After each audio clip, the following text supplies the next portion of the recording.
everybody, it's Craig again. This is the MacDon FD75-S Draper head. Again, same story, guys. John's retiring, getting out of the farming business, wants to enjoy retirement, so that's why this head's being offered. MacDon is top-notch in Draper heads. You can see this one's in very good condition. The reel, none of the teeth are broke up. We're going to have John go ahead and fire it up here.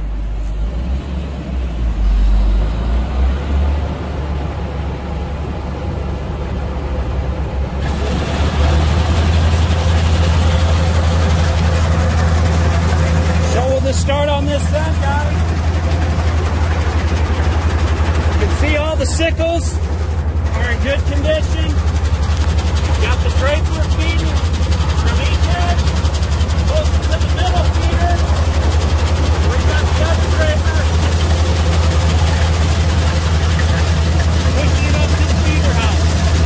You see, guys, the guards are all in good shape on the sickle. The teeth are in good shape, no broken teeth.